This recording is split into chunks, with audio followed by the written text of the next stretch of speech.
As a consultant হোক বা আমি আমার উইদাউট এনি চার্জ আমি তাদেরকে যথেষ্ট সাহায্য সহযোগিতা করার চেষ্টা করব যে আমাদের এই ইন্ডাস্ট্রিটাকে ইজি করার জন্য সবার জন্য। বুঝের বয়সে বেশিরভাগ সময়টাই বাইরে কাটিয়েছি, আমি পড়াশোনাও বাইরে করেছি।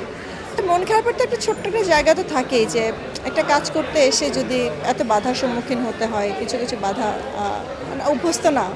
আমি আমার বুঝের বয়সে বেশিরভাগ সময়টাই বাইরে কাটিয়েছি, আমি পড়াশোনাও বাইরে করেছি।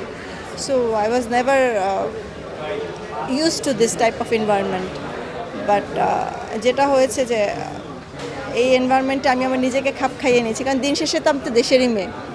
তো আমি ওইভাবে করেই মানে এটা আমার ভাবতেই হয়েছে, হ্যাঁ আমাকে এটা মেনে নিয়েই চলতে হবে।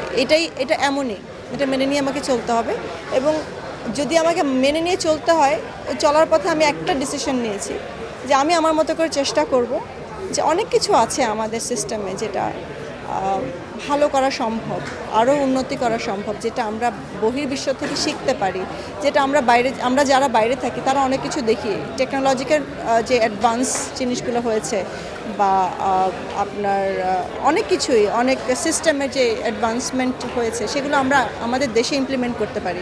আমি যদি সুযোগ পাই, আমার সাথে যদি আমার গভর্নমেন্ট যদি আমার সাথে থাকেন, আমি ডেফিনেটলি চাইবো যে অ্যাজ এ কনসালটেন্ট হোক বা আমি আমার উইদাউট এনি চার্জ আমি তাদেরকে যথেষ্ট সাহায্য সহযোগিতা করার চেষ্টা করব যে আমাদের এই ইন্ডাস্ট্রিটাকে ইজি করার জন্য, সবার জন্য ইজিলি কাজ করার জন্য। আর শুধুমাত্র যে মানে প্রডিউসাররা বলবে দিন শেষে যে আমরা আসলে টাকাটা ফেরত পাইনি বা আমাদের লস হয়েছে, এটা যেন না হয়। প্রডিউসাররা যেন সাহস করে এসে সিনেমাটা বানাতে পারে, ওটার জন্য যে সিস্টেমগুলো করা দরকার, আমাদের সম্মিলিতভাবে যে কাজগুলো করা দরকার, আমি আশা করব যে আমি আমার চতুর্দিক থেকে যারা আছেন সবার কাছ থেকে আমি সহযোগিতা পাবো, ইনক্লুডিং গভর্নমেন্ট।